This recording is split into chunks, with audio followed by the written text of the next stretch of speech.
Hey guys, welcome back to my channel. तो करते हैं शुरुआत निफ्टी बैंक निफ्टी के एनालिसिस वीडियो की। वीकली टाइम फ्रेम पे हमने बात करी थी कि एक चैनल में निफ्टी ट्रेड कर रहा है, एक सस्टेनेबल तरीके से बाइंग चालू है। जब इसका ब्रेकडाउन होगा तब एक ट्रेड बन सकती है। यहाँ पे ब्रेकडाउन हो चुके हैं, वीकली कैंडल का क्लोजिंग का वेट है। अगर इसके नीचे ही कैंडल क्लोज कर देती है तो वीकली टाइम फ्रेम पे कहीं ना कहीं प्रॉफिट बुकिंग हिट हो जाएगी निफ्टी के अंदर। डेली टाइम फ्रेम पे देखें, 25,000 के ऊपर डोजीज का बनना अर्ली प्रॉफिट बुकिंग के साइन थे। उसके बाद 850 जो हमारा ब्रेकआउट लेवल था, उसके नीचे कैंडल का क्लोज करना वो भी नेगेटिव था। फिर यूएस मार्केट्स का तगड़े तरीके से गिरना नेगेटिव था। 3 नेगेटिव थे, निफ्टी को हिट कर गए। आज एक बड़ा गैप डाउन दिया, गैप डाउन के बाद इंट्राडे में भी सेलिंग आई। निफ्टी का 24,200 के नीचे की क्लोजिंग करना एक नेगेटिव पॉइंट होगा, जिसके बाद चांसेस हैं कि 23,700 तक निफ्टी एक बार के लिए सपोर्ट लेने आ जाए। निफ्टी का इंट्राडे टाइम फ्रेम पे बात करें तो जब तक निफ्टी 24,120 24,170 ये 50 पॉइंट की रेंज है, इसके ऊपर नहीं निकलता, तब तक चांसेस होंगे कि निफ्टी 23,850 को एक बार टेस्ट करें, वहां पे जाके सपोर्ट ले, और सपोर्ट लेने के बाद दोबारा ऊपर आए तो वो ज़्यादा एक अच्छा होगा। इंट्राडे टाइम फ्रेम पे एक डब्ल्यू भी बना है। अगर इस रेंज के ऊपर निफ्टी आ जाता है तो फिर चांसेस होंगे कि 250, 300, 350 भी आप टेस्ट कर लो, और 350 के ऊपर जो गैप पेंडिंग है वो गैप भी आपका फिलअप करने की कोशिश करेगा निफ्टी। लेवल्स की बात करें तो 120, 170 के ऊपर 250, 300, 320 तक जा सकता है। ब्रेकडाउन की बात करें तो 24,000 के नीचे 23,900, 23,900 के नीचे 23,850, 800 तक जाने की कोशिश कर सकता है निफ्टी। बात करें बैंक निफ्टी की वीकली टाइम फ्रेम पे, टॉप की ट्रेंड लाइन से रिजेक्शन, बॉटम की ट्रेंड लाइन टेस्ट हो सकती है लेकिन उसमें थोड़ा टाइम लगेगा।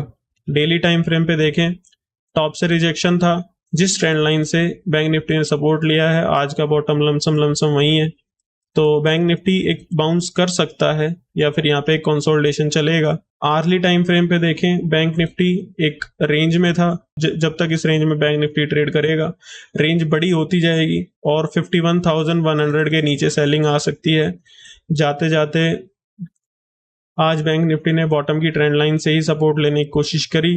अगर बॉटम की ट्रेंड लाइन टूट जाती है तो नेक्स्ट सेल होगा, अदरवाइज बाउंस होने के चांसेस हो सकते हैं। फिर बात करते हैं हम इंडिया विक्स की। India VIX daily time frame पे बहुत बड़ा ब्रेकआउट, लगभग 42% ऊपर क्लोजिंग डेली। लेकिन एक कैंडल पे ट्रस्ट करना थोड़ा सा ठीक नहीं होता मार्केट में, क्योंकि इलेक्शन के टाइम भी सिंगल कैंडल को ऊपर खींचा गया था, लेकिन नेक्स्ट डे उसी कैंडल को क्रैश भी करवाया गया था। तो अगर थोड़ा नीचे आके विक्स 18-17 के आसपास सपोर्ट लेके फिर दोबारा ऊपर जाने की कोशिश करता है तो वो ज़्यादा रिलायबल होगा। दूर के ऑप्शंस हैं, वहाँ पे पोजीशंस बनाई गई है, 23,500 तक भी पोजीशंस बनी है। अगले कुछ दिनों तक निफ्टी बैंक निफ्टी में वॉलेटिलिटी बनी रहेगी। फिर सामने के सामने कुछ स्टॉक्स की बात कर लें। सबसे पहले शुरुआत करते हैं रिलायंस से। रेंज के नीचे क्लोजिंग, टॉप का टेस्ट 3,000 के नीचे जैसे ही क्लोज आया नेगेटिव बताया था, बॉटम टेस्ट करने जाओगे आप, बॉटम की ट्रेंड लाइन को टेस्ट करने जा सकते हो। एक HNS भी है जिसके टारगेट भी नीचे के हैं, लेकिन पहले बॉटम की ट्रेंड लाइन टेस्ट होगी, तो अभी भी जगह है। HDFC बैंक की बात करें तो 1600, 1650 की एक रेंज थी, रेंज का ब्रेकआउट भी हुआ, लगभग 60% टारगेट भी अचीव हुए, 40% नहीं हुए। उसके बाद आज के गैप डाउन की वजह से इसको भी नीचे लाया गया, लेकिन जब तक ये 1600 का लेवल नहीं तोड़ता तब तक ये एक रेंज में ही रहेगा। फिर दोबारा TCS की बात करें तो TCS में जैसे ही प्रीवियस कंसोलिडेशन का लो टूटा, आज फर्दर सेल हो गया। अब ट्रेंड लाइन का सपोर्ट लेने के लिए TCS नीचे आ सकता है।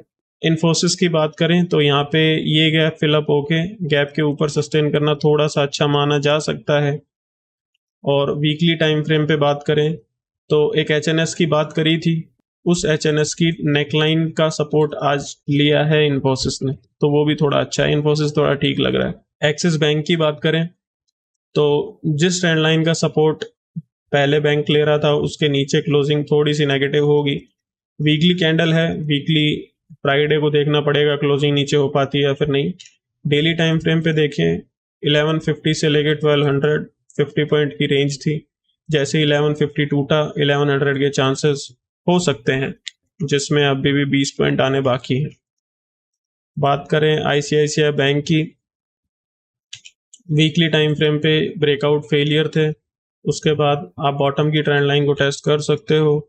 यहाँ पे भी जिस ट्रेंड लाइन ने प्रीवियस 2 स्विंग्स को रोका था उसी के आसपास सपोर्ट लिया बैंक ने, और अब उस ट्रेंड लाइन के नीचे क्लोजिंग दी, तो ये भी नेगेटिव लग रहा है, यहाँ भी थोड़ी जगह खुल सकती है। कोटक बैंक देखें, डेली पे नेगेटिव, वीकली पे नेगेटिव, और 60 मिनट की टाइम फ्रेम पे एक ट्रायंगल था उसका ब्रेकडाउन हुआ है 1790 के नीचे, चांसेस हो सकते हैं कि 1750 तक कोटक सपोर्ट लेने जा सकता है। नेक्स्ट बात करें SBI, weekly time breakdown, daily time breakdown, और आर्ली टाइम देखोगे तो वहां भी ब्रेकडाउन ही दिखेंगे आपको। 800 के नीचे अगर कल दिखता है तो सेलिंग होगी, अदरवाइज 800 राउंड लेवल है, थोड़ा सपोर्ट लेने की कोशिश करेगा। तो कुछ स्टॉक्स हैं जो नीचे लेके जा सकते हैं। बात करते हैं यूएस की, सबसे पहले बात करें नेस्डैक की। नेस्डैक प्रीवियस 3 दिनों में लगभग टॉप से 12% तो नीचे आ चुका है। हाईली ओवरसोल्ड टेरिटरी में हो आप, अगर कुछ एक अच्छी न्यूज़ भी आती है और जापान के मार्केट थोड़े संभलते हैं तो यहाँ पे बाउंस आ जाएगा। एक तो ओवरसोल्ड की बातें चल रही है यहाँ पे, फिर दूसरी अगर नेस्डैक में बॉटम से एक ट्रेंड लाइन डालते हो तो उस ट्रेंड लाइन का सपोर्ट भी नेस्डैक ले सकता है। और यूएस का भाई मेन आईटी का इंडेक्स का 10% गिर जाना 3 दिनों में कोई छोटी बात नहीं है, तो वहां भी कोशिशें तो की जाएंगी कि थोड़ा सा बाउंस दिलाया जाए। दूसरी बात करते हैं डाउ की।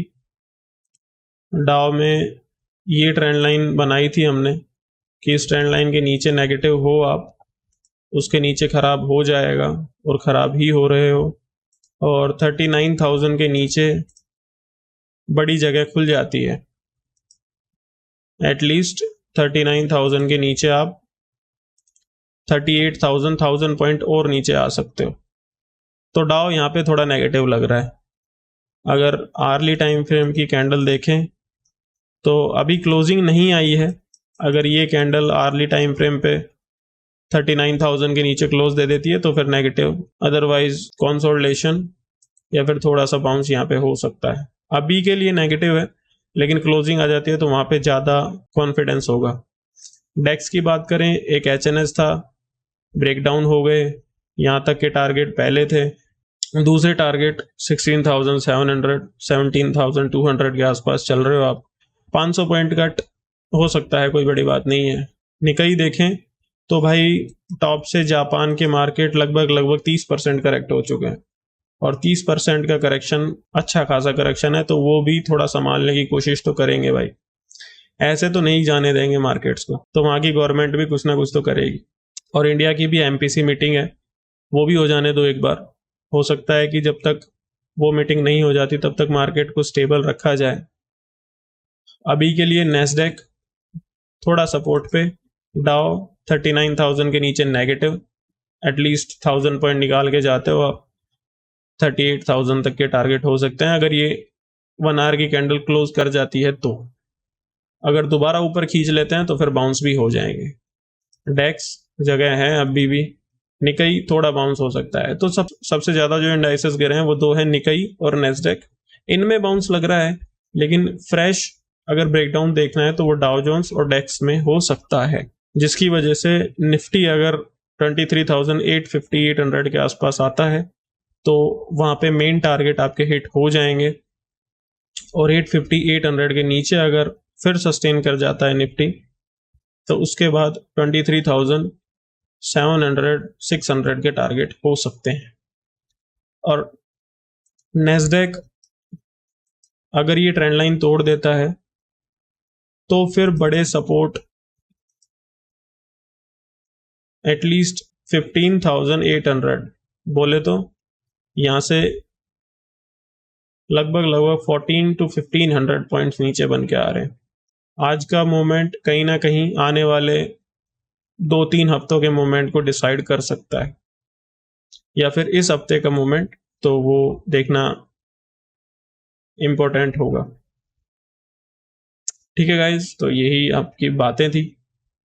यूएस को देखा हमने, वहाँ पे जो सबसे ज़्यादा आपके गिरे हुए इंडाइसेस हैं नैस्डैक निकाई, उनमें थोड़े सपोर्ट लग रहे हैं, लेकिन नए ब्रेकडाउन डाउ और डेक्स देने की कोशिश में है। Okay guys, bye, good luck.